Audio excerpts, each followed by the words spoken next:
her own life, and her family is blaming the Catholic Church. Our Denver 7's Addie Guajardo sat down with her family, and Addie, they tell you they believe conversion therapy played a role.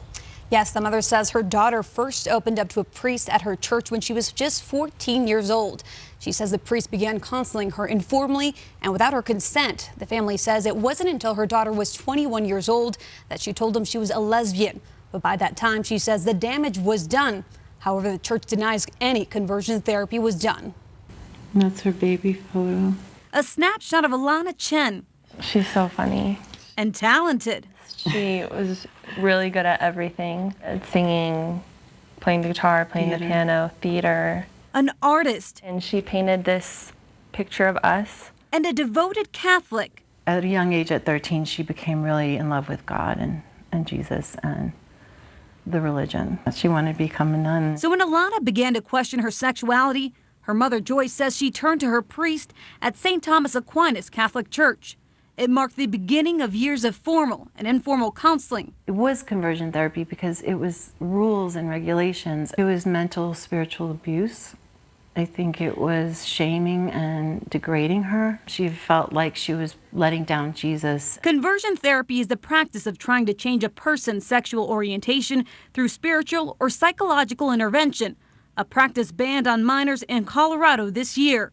She was a lesbian and she was depressed about it, and there was a lot of conflicts with her beliefs with the church. Conflict her family says led to at least one suicide attempt at 21 years old. She also said things like, I'm a sinner, I'm defiled, I'm impure. And to her suicide 3 years later. I went hysterical. I couldn't believe it.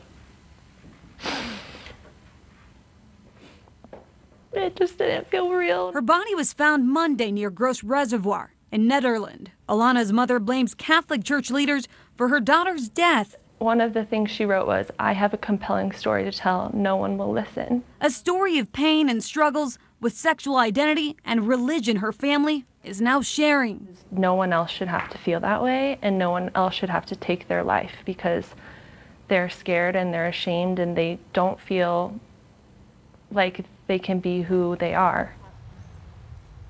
Now, we did reach out to the St. Thomas Aquinas Church in Boulder, the church Chen attended. They released the following statement, reading in part, "She will be greatly missed, striving to be a community who welcomes anyone and everyone as Jesus did. We reject any practices that are manipulative and forced. We believe that every person is a beloved child of God and should be treated with dignity, mercy, and reverence."